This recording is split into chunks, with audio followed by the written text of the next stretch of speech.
Edwards behind them. Oh my God.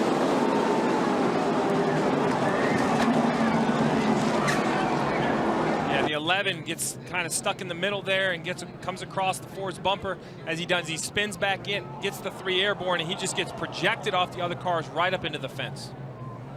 Rows of cars and into that catch fence. Here we go. You can see him on the bottom.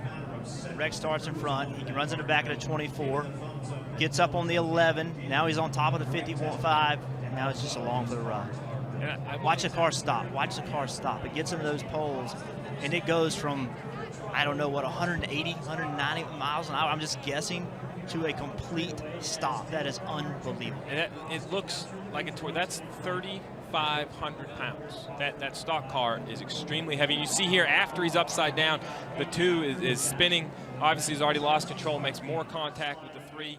Talladega, an easy Sunday drive can turn sideways in the blink of an eye, like Neil Bonnett's ride back in 1993.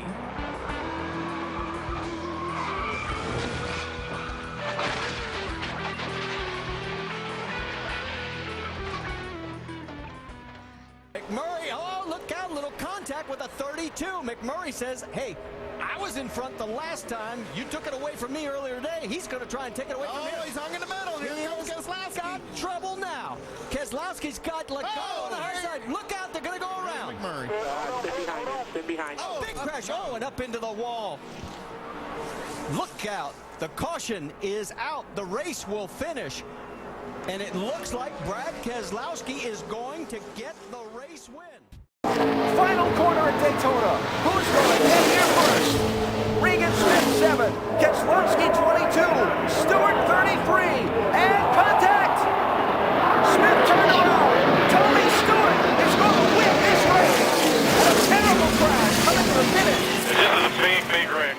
Still in the picture, but Buddy Baker, who has a lot of sentiment among veteran observers, as one of the real threats. Oh, we have a problem. Is blowing a tire.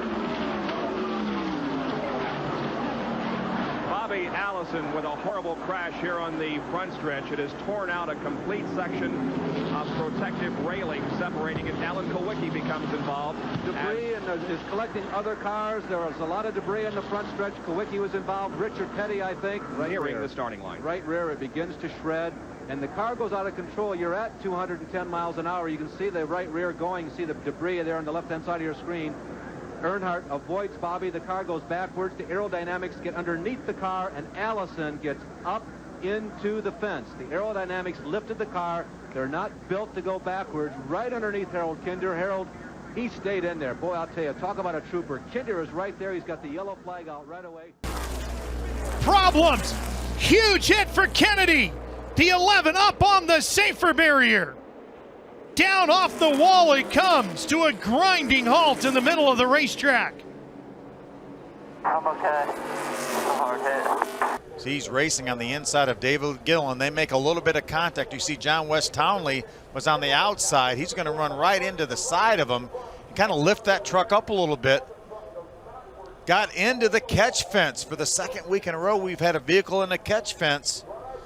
But again, the catch fence did its job. It kept that truck down on the racetrack, and you see it riding along the top of the safer barrier. When they got to turn 1, Phil, I think they were 3 wide, and Ben probably thought that's a difficult angle for the spotters to see as well. And I think that Ben probably thought, wow, look how close that truck comes to going over. Probably thought they were just too wide, and he had room to move up a little bit for the corner. That's what it looked like. I don't know. I don't think he can step out until he waits till the last second and picks up. He goes to the outside. Is Edwards going to he turns him? No. Oh, and that destroyed the front end of Newman's car. No. Edwards will not make it to the flag. Oh, Brad Keselowski won this race. Take a look, Mike. Carl Edwards, he opened it up just a little bit. Yeah, I'm not sure. I think this is a hard lick right into the fence. I mean, that car, that looked like Bobby Allison did here in 1987. The catch fence did its job, Thank and goodness. the car did its job. Thank goodness we have the new, stronger, much stronger, safer catch fences. And Newman took a hard hit from Edwards as well. What happened here is the 09 looked to the outside. Carl went up a little bit to block him, and 09 went right back to the bottom and clipped him. You know, the move looked a lot like the one that Brian Vickers put on Jimmy Johnson when Vickers won. Wow. But what a hit. Wow. That is 1987 all over again.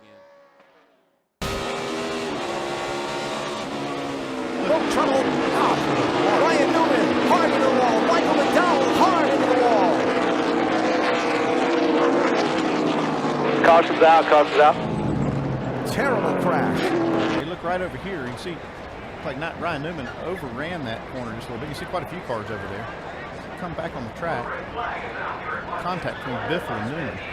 Yes, Biffle came back on the track. Newman was right there. Got into him and hard into that guardrail, and the tires sends him back out in the middle of the track here into McDowell. See the rear end housing loose from the car, and then it goes over the fence.